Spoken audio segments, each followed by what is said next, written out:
Hi everyone, welcome to Majors IAS Academy. Second spell extension officer certificate verification notification విడుదలైంది.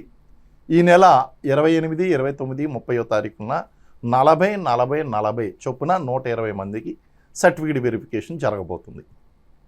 అయితే మన majors IAS academy తరపున చాలామంది final result వచ్చిన తర్వాత నేను నెంబర్ చెప్తాను, మ్యాక్సిమం పీపుల్ ప్రతి ముగ్గురులో ఒకరు సెలెక్ట్ అయ్యారు సర్టిఫికేట్ వెరిఫికేషన్కి. సో ఆ విధంగా కనుక చూసుకుంటే చాలా ఎక్సలెంట్ రిజల్ట్ మనకు వచ్చినాయండి.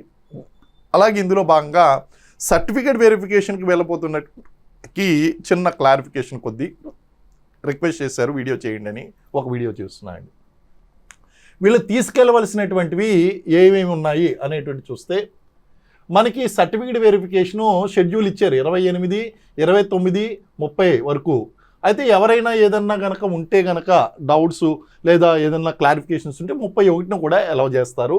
సో 31 వరకు మనకి ఇక్కడ చేయడం అనేటువంటిది జరిగిందండి. సో 26 to 31 వెబ్సైట్లో కూడా ఉంచారు. ఏది మన యొక్క వెబ్ ఆప్షన్ ఎక్సర్సైజ్ చేసుకోండి. ముందుగా చేయవలసింది ఏంటి అంటే 26 నుంచి 31 వరకు వెబ్ ఆప్షన్స్ అనేటువంటివి ఎక్సర్సైజ్ చేసుకోవాలి. అలాగే ఈ లిస్టు చెప్పాం కదండి, ఈ లిస్ట్ ఉంది కదా, చూసారుగా. ఈ లిస్ట్ ఏదైతే ఉందో ఈ లిస్టు ప్రకారం 28న, 29న, 30వ తారీఖున ఈ నెంబర్ల ప్రకారం మీరు సర్టిఫికేట్ వెరిఫికేషన్కి వెళ్ళవలసి ఉంటుంది, అక్కడ అటెండ్ కావాల్సి ఉంటుంది. ఓకే, మరి ఏం తీసుకెళ్ళాలి? The candidates who are shortlisted for verification of certificates are required to submit the following original certificates. ఇవన్నీ కూడా ఒరిజినల్ తీసుకువెళ్ళాలి. చెక్ లిస్ట్, ఈ చెక్ లిస్ట్ అనేటువంటిది దీన్ని ఏమంటారంటే, చెక్ లిస్ట్ అంటే దీన్ని బేసిక్ ఇన్ఫర్మేషన్ ఫామ్ అంటారు. బేసిక్ ఇన్ఫర్మేషన్, ఈ basic information to be filled by the candidate, మీరే ఫిల్ చేయాలి. మరి ఈ check list basic information format అనేటువంటిది ఎక్కడ ఉంటుంది అంటే మనకి కమిషన్స్ వెబ్సైట్ ఉంటుందండి. ఆ వెబ్సైట్లో ఒక సెట్ ఉంటుంది. ఆ ఒక సెట్ తీసుకుని దాన్ని డౌన్లోడ్ చేసుకోవాలి. కమిషను TGPSCలో అక్కడ మనకి బేసిక్ ఇన్ఫర్మేషన్ అనేటువంటిది అక్కడ డాక్యుమెంట్ ఉంది, దాన్ని డౌన్లోడ్ చేసుకోవాలి. ఒక సెట్ డౌన్లోడ్ చేసుకుని దాన్ని ఫిల్ చేయాలి హ్యాండ్ రైటింగ్తో. రెండోది సబ్మిటెడ్ అప్లికేషన్ ఫామ్ PDF. అంటే ఇది కూడా ఎక్కడి నుంచి అంటే మీరు అప్లికేషన్ అప్లై చేశారు కదా ఈఓకి, దాన్ని కూడా సర్వీస్ కమిషన్ యొక్క వెబ్సైట్ నుంచి మీరు మీ యొక్క అప్లికేషన్ డౌన్లోడ్ చేసుకునే ఆప్షన్ ఉంటుంది. PDF ఫార్మాట్లో డౌన్లోడ్ చేసుకుని దాని యొక్క కాపీ కూడా ఒకటి పెట్టాలి అప్లికేషన్ది. అది రెండో డాక్యుమెంట్. అంటే మీరు ఇదే వరుసలో ఒక ఫోల్డర్ తీసుకుని ఆ ఫోల్డర్లు ఇదే వరుసలో పెట్టుకుంటూ వెళ్ళండి. మళ్ళీ ముందుది వెనక్కి ముందు కాకుండా ఈ సీరియల్ నెంబర్లో పెట్టుకుంటూ వెళ్ళండి. నెక్స్ట్ మూడోది హాల్ టికెట్. మీ హాల్ టికెట్ ఏదైతే ఉందో ఆ హాల్ టికెట్ ఆల్రెడీ రాశారు కదా, లేకపోతే మళ్ళీ మీరు డౌన్లోడ్ చేసుకోవచ్చు, అదేం పెద్ద ప్రాబ్లం లేదు. అది ఆ హాల్ టికెట్ డౌన్లోడ్ చేసుకోవచ్చు, ఆల్రెడీ మీ దగ్గర ఉంటుంది, ఎగ్జామ్ రాశారు కాబట్టి. నాలుగోది డేట్ ఆఫ్ బర్త్ సర్టిఫికేట్ అండి. డేట్ ఆఫ్ బర్త్ సర్టిఫికేట్ కింద SSC మార్క్స్ మెమోని మనం తీసుకుంటున్నాం. సో 4వ సర్టిఫికేట్ ఏంటంటే SSC మార్క్స్ మెమో. 5వది school study certificate from 1st standard to 7th standard. 1వ తరగతి నుంచి 7వ తరగతి వరకు చదివినటువంటి స్కూల్ సర్టిఫికెట్ మీరు తీసుకోవాలి. లేదా certificate of residence obtained from competent authority by Telangana government.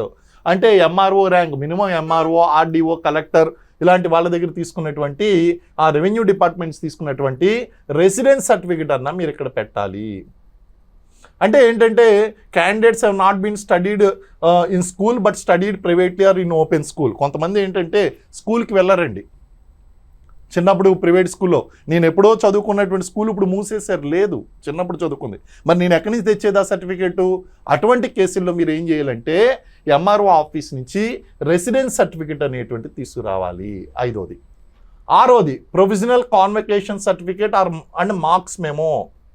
అంటే మీరు గ్రాడ్యుయేషన్ ఇప్పుడు ఏ క్వాలిఫికేషన్తో అయితే అప్లై చేశారో గ్రాడ్యుయేషను ప్లస్ అది తీసుకుని అందులో కాన్వకేషన్ సర్టిఫికేట్ ఉంటుంది, ఫైనల్ సర్టిఫికేట్ ఒకటి ఉంటుంది. ఆ ఫైనల్ సర్టిఫికేట్ ప్రొవిజనల్ కానీ కాన్వకేషన్ కానీ ఈ రెండిట్లో ఒకటి, ప్రొవిజనల్ ఆర్ కాన్వకేషన్ ఈ రెండిట్లో ఏదైనా ఓకే అండి. దాంతోపాటు మార్క్స్ మెమో కూడా కావాలి. ఇవన్నీ కూడా 6th సెట్ అనమాట. 7th ఏంటంటే కమ్యూనిటీ సర్టిఫికేట్, దీన్నే క్యాస్ట్ సర్టిఫికేట్ అంటారు. ఈ క్యాస్ట్ సర్టిఫికేట్ మనకి తెలంగాణ గవర్నమెంట్ ఇష్యూ చేసినటువంటి దాన్ని. అయితే ఇందులో మన మహిళలకి చాలామందికి పెళ్ళిళ్ళు అయిపోయినాయి. భర్త పేరు మీద తీసుకున్నటువంటి క్యాస్ట్ సర్టిఫికేట్ చెల్లదు. మీ పేరు మీద అక్కడ డాటర్ ఆఫ్ అంటే మీ మదర్ పేరు కానీ ఫాదర్ పేరు కానీ ఉండాలి. వైఫ్ ఆఫ్ అనేటువంటి సర్టిఫికేట్లు చెల్లవు. సో క్యాస్ట్ సర్టిఫికేట్ తీసుకొచ్చినప్పుడు మీరు ఏం చేయాలి అంటే, క్యాస్ట్ సర్టిఫికేట్ తీసుకొచ్చినప్పుడు ఈ క్యాస్ట్ సర్టిఫికేట్లో అక్కడ తండ్రి పేరు ఉండాలి. ఇప్పుడు కొంతమంది రిజెక్ట్ అయ్యారు అంటే క్వాలిఫికేషన్ మీద కాదు, ఇలాంటి పొరపాట్లు చేస్తే రిజెక్ట్ అయిపోతారండి. ఇప్పుడు క్యాస్ట్ సర్టిఫికేట్ మీకు కావాలి, ఎస్సీ కేటగిరీలో జాబ్ కావాలి, ఎస్సీ సర్టిఫికేట్ తీసుకొచ్చారు, కానీ భర్త పేరు మీద ఉన్న సర్టిఫికేట్ ఇన్వాలిడ్ అయిపోయింది సర్టిఫికేట్.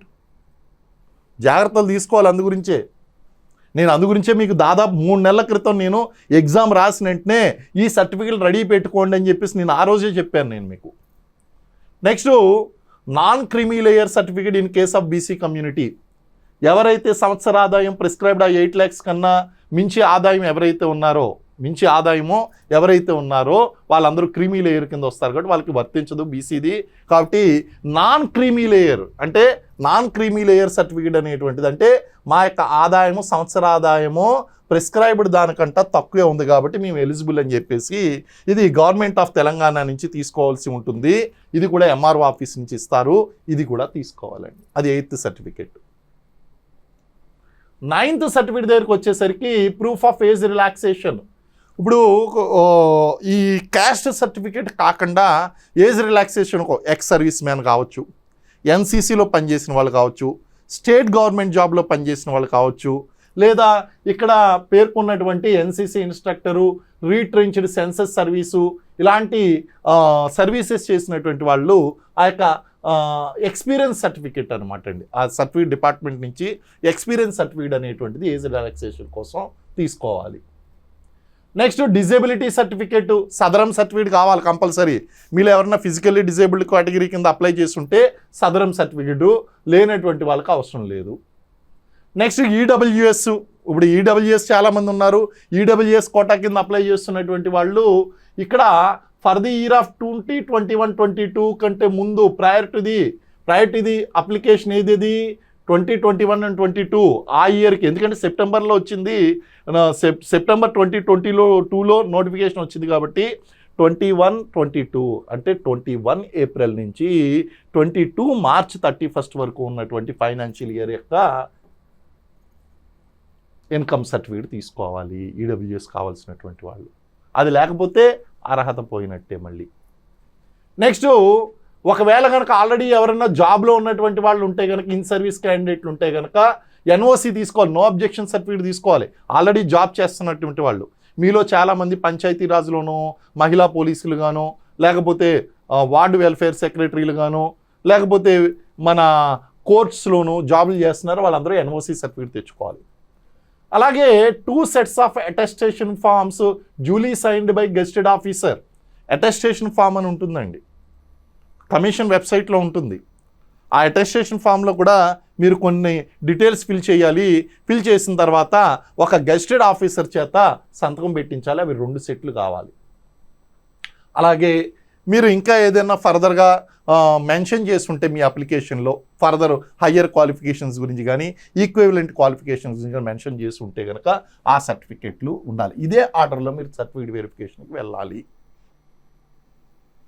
సో ఈ విధంగా మీరు సర్టిఫికేట్లు అన్నీ కూడా ఒక ఆర్డర్లో పెట్టుకుని ఉంటే ఎటువంటి ప్రాబ్లమ్స్ ఉండదు. ఇప్పుడు చెప్పండి అమ్మా, ఇన్ని సర్టిఫికెట్లో కనుక మీరు ఏదన్నా పొరపాటు చేసినట్లయితే, ఎవరన్నా ఫస్ట్ లిస్ట్లో పొరపాటు చేసినటువంటి వాళ్ళు ఉంటే, ఈ విధంగా ఈ సర్టిఫికేట్లు సరిగ్గా ఇవ్వకపోయి ఇంకా రిజెక్ట్ అయిపోయినట్టే అండి. ఒక రోజు టైం ఇస్తారు, మరుసటి రోజు అంటే 30 వరకు ఉంది కదా, ఏమంటారంటే 31వ తారీఖు ఒక రోజు టైం ఇచ్చి రేపు వచ్చి అన్న మీరు ఇస్తా అంటే రేపు వరకు ఇవ్వండి అమ్మని 24 గంటలు టైం ఇస్తారు. 31 జూలై సాయంత్రం 5 వరకు వెయిట్ చేస్తారు. వెయిట్ చేసిన తర్వాత ఫర్ ఎగ్జాంపుల్ ఈ 120 మందికి కూడా ఈ రిక్వైర్డ్ క్వాలిఫికేషన్స్ లేవనుకోండి, 3rd స్పెల్కి వెళ్తారు. ఇప్పుడు అర్థమైందమ్మా, 2nd స్పెల్లో 120 మందిని ఎందుకు తీసుకున్నారు అంటే దాని గురించి మనం ఇప్పుడు ఏమీ ఊహించద్దు. అక్కడ వేకెన్సీస్ ఉన్నాయి. బహుశా ఫస్ట్ స్పెల్లో ఉన్నటువంటి వాళ్ళు ఏమన్నా పొరపాట్లు చేశారేమో, రిక్వైర్డ్ అంటే ఎడ్యుకేషనల్లోనే కాదు, ఇంకా చాలా సర్టిఫికెట్లు ఉన్నాయి కదా, ఇందులో ఏమన్నా పొరపాటు చేశారేమో, ఇందులో ఏమన్నా రిజెక్ట్ అయ్యారేమో, ఇన్ఫర్మేషన్ ఏది తెలీదు, మనకి ఏది తెలియదు కాబట్టి ప్లీజ్ వెయిట్ చేయండి. అండ్ సర్టిఫికేట్ వెరిఫికేషన్ కోసం చాలా జాగ్రత్తగా ప్రిపేర్ అయ్యి వెళ్ళండి. టైం ఉందిగా, టైం ఉంది, వెళ్ళండి. ఆల్మోస్ట్ అలా అయిపోయిందండి, టైం ఇంకెక్కడ ఉంది లేండి, 2 రోజుల టైం ఉంది. నేను ఎప్పుడో 3 నెలల క్రితం 4 నెలల క్రితం మీకు దీని మీద వీడియో చేశాను, మా స్టూడెంట్స్ అందరికీ ఇచ్చాను, అమ్మా ఇది మీరు జాగ్రత్తగా రెడీ పెట్టుకుని ఉండండి అని. ఓకే, సో సర్టిఫికేట్ వెరిఫికేషన్ గురించి కూడా మళ్ళీ ఒకసారి నేను వీడియో చేయడం జరిగింది అభ్యర్థుల యొక్క సౌలభ్యం కోసం. థ్యాంక్ యూ అమ్మ, thank you very much. First time ఈ ఛానల్ చూస్తున్నటువంటి వాళ్ళు సబ్స్క్రైబ్ చేసుకోవడం మర్చిపోద్దు. మరిన్ని వివరాలతో మళ్ళీ మీ ముందుకు వస్తాను. Thank you very much. జై హింద్, ఆల్ ది బెస్ట్.